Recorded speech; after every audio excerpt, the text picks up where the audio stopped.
Ahmad Dhani sebut Verrel Bramasta usulkan akun netizen yang bully putrinya untuk dipolisikan. Musisi Ahmad Dhani resmi melaporkan psikolog Lita Gading ke Polda Metro Jaya pada Kamis 10 Juli 2025 terkait unggahan di media sosial yang menyinggung anaknya Sa. Adanya kakak Al itu hari ini, kakak Al Ghazali itu beliau mendampingi orang tuanya sekaligus menyatakan kesiapannya sebagai saksi apabila diminta dan memberikan identitas diri. Jadi apabila diperlukan ke depan ini sebagai saksi dia siap. Karena sebetulnya dia Kuya juga saya juga memberikan akun-akun yang dianggap begitu.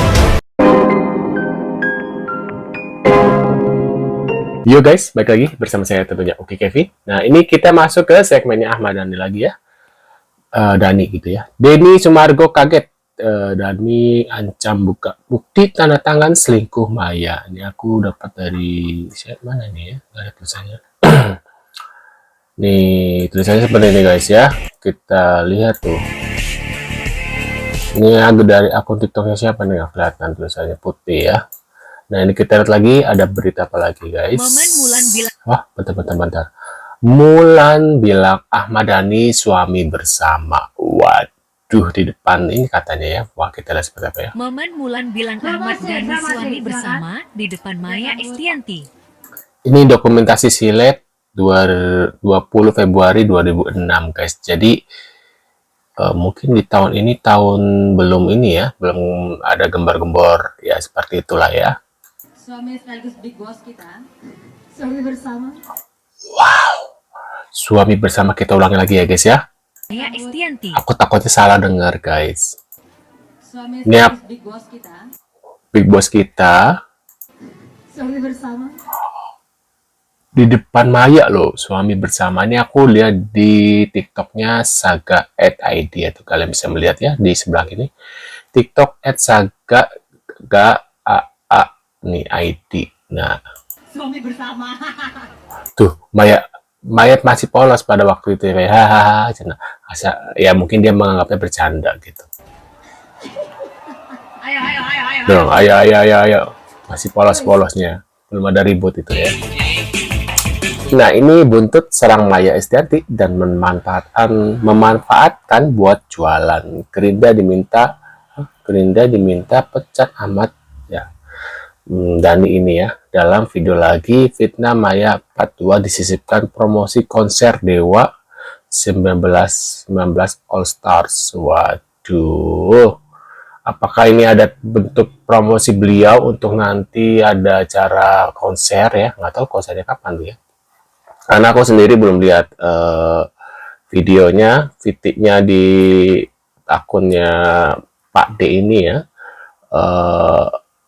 Yang apa sih yang fitnah gibah itu ya di part 2 itu aku belum nonton. Part satunya aja aku nggak nonton soalnya. Tapi ini kapan nih konsernya Dewa ya? Aduh, aku berharap ya Pak D ini bikin lagu lagi nih ya kayak dulu-dulu yang kayak gini-gini guys ya. Ini lagunya enak-enak semua menurut aku dan harusnya sih Pak D fokus ke sini ya, lebih fokus menciptakan lagu dan ya dengan lagu-lagunya beliau yang menurut aku ya enak juga ya.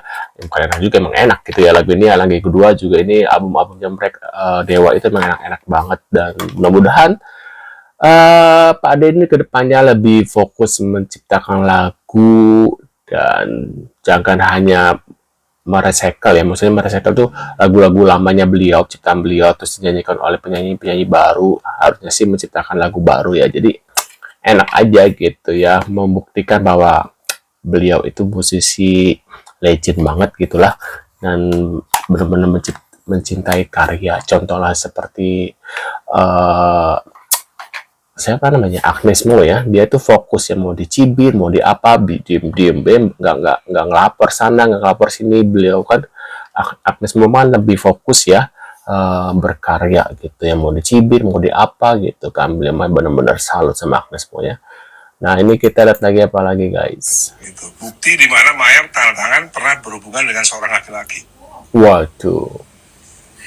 Mas Irwan Musli harus nasihatin Maya supaya stop untuk ngomongin pernikahan saya dengan Maya masa lalu, stop untuk pura-pura jadi yang tersakiti, stop untuk pura-pura jadi yang terzolimi gitu ya. Supaya apa? Supaya hubungannya baik. Kalau enggak, siapa yang mau digituin terus, kan? Kalau masih ngomongin gitu terus, saya keluarin lagi nanti satu bukti di mana yang menyebabkan saya menceraikan Maya. Jadi selama ini Mas Dhani tuh kalau saya Jadi misalnya gini ya, kalau orang berpendidikan, dia tahu saya menceraikan Maya. Semua orang Islam yang paham fikih Islam pasti tahu kenapa perempuan itu diceraikan, itu pasti tahu sebabnya kenapa. Gak perlu dijelaskan udah. dan Mas Dhani nggak mau jelasin. Gak usah dijelasin. Karena apa? Karena orang yang pendidikan agamanya mencukupi, paham soal fikih Islam, udah pasti tahu kenapa seorang istri diceraikan oleh suami. Iya, kalau aku dengar kan dari kalimat kalian Mas Dhani ini kan Mas Dhani ini yakin bahwa Mas Dhani ini memiliki bukti-bukti Banyak apa sih Cina? Ini aku dari asam lambung Belanda ya. Netizen terhadap Bunda Maya kan. Yes. Cuma kan yang menjadi perspektifku adalah kenapa Mas Dhani menahan itu semua dan ya baru sekarang lah ada spill-spill Ya, dikit. ya sekarang kan saya sudah selesai kan menikahkan Al kan. Pernah nonton film Godfather nggak?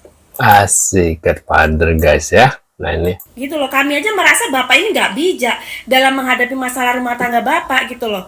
Kalau dulu sebelum bapak menjadi anggota dewan terserah dah. Sekarang bapak ini sudah menjadi anggota dewan, Pak. Bapak ini menjadi tokoh masyarakat dan contoh masyarakat. Tolong lebih dewasa dan bijak dong, Pak. Terus di sini dia bilang ya, Bapak Ahmad Dhani bilang kalau orang paham agama, paham fikih pasti tahu lah ya kenapa suami menceraikan istri. Nggak bisa begitu, Pak. Bukan soal agama dan fikih, Pak. Kalau Anda menceraikan istri alasannya apa, kita lihatnya bukan dari agama atau fikih, Pak. Karena sikap dan kelakuan Anda aja nggak 100% sesuai dengan ajaran agama dan fikih gitu loh. Jadi nggak bisa berpatok di situ. Alasan Anda menceraikan Bunda Maya atau kalian bercerai ya kalian berdua dong yang tahu. Alasan setiap pasutri bercerai kan beda-beda. Masalahnya beda-beda. Nggak bisa berpatok, oh pasti ini sesuai fikih, sesuai Islam karena begini-begini. Kagak bisa begitu, orang kelakuan manusianya aja kagak Sama. semua ngikutin agama sama fikih. Mana bisa begitu, Pak? Terus saya mau bertanya ya, Pak ya. Dulunya Mbak Mulan Jamila itu diceraikan suaminya atau dia yang menceraikan, Pak? Kalau kita disuruh ngelihat agama, ngelihat fikih, berarti kenapa Mulan Jamila dulu bercerai sama suaminya, Pak? Alasannya apa tuh menurut agama dan fikih, Pak? Orang bercerai alasannya masing-masing aja, Pak. Karena Pak Sutri itu sendiri, nggak usah bawa-bawa agama, Pak. Kalau kita manusianya problematik, Pak, akui aja, Pak, problematik aja, Pak. Gitu, Pak. Jangan bikin agama itu jelek gara-gara kelakuan kita, Pak. Segala pakai bilang pernah nonton film Godfather nggak yang ceritain begini-begini. Bapak pernah nonton film Sound the Street nggak, Pak? Mbak, gitu ceritain dari awal sampai akhir, mbak. Itulah yang saya rasakan, Pak. Setiap dengar Bapak bicara, mbak, pengen saya sautin gitu aja udah, Pak. Nonton Sound the Street aja, Pak, paling benar, Pak. Segala pakai kasih saran buat Mas Irwan Musri baiknya begini-begini. Saya aja deh kasih saran ya. Om Irwan Musri, baiknya kagak usah nonton sosmed, kagak usah nonton TikTok terutama berita begini, Pak, ya, Mas ya, Om. Nggak bermutu, nggak berbobot, life must go on aja, udah berkembang aja dengan sebaik mungkin ya. Stuck di masalah begini-begini ini makin menunjukkan kualitas diri masing-masing ya. Semakin banyak bicara, semakin apa netizen, udah paham lah ya. Terus saya mau menyoroti statement Bapak Ahmad Dhani sebelumnya ya. Yang dia mengadukan ke KPAI orang yang membuli anaknya Sapia ya. Terus ada kan dia bilang, ada kan beberapa orang tuh yang latar belakangnya ternyata TKW, ternyata apa pendidikannya rendah, ya udah kita maafin lah apalah. Tapi kalau udah psikolog, udah yang berpendidikan tinggi kita nggak bisa maafin, kita gini. Nggak, pertanyaan gua, Anda ini melaporkan ke KPAI atas dasar Anda seorang ayah sakit hati nggak terima anaknya dibully atau cari sensasi? Karena kalau sakit hati ya sebagai seorang ayah nggak terima anaknya dibully, mau dia berpendidikan rendah, mau dia anak presiden, mau dia presiden Ukraina, mau dia siapa menghina anak, ya udah menghina anak aja, laporin aja. Kagak usah ngelihat dia TKW atau apa, kagak usah ngelihat pendidikannya gimana. Iya kan? Kenapa rasa emosi dan tanggung jawab itu bisa ditolerir, bisa dinegosiasi? Sebenarnya atas dasar apa semua ini atas dasar apa? Nah, gimana guys? Menurut pendapat kalian setelah melihat beberapa infonya terkait Dani dan Maya dan Bulan ya? Bisa tulis di kolom komentar. Terima kasih sudah hadir dan kita akan bertemu lagi di video selanjutnya. See you guys.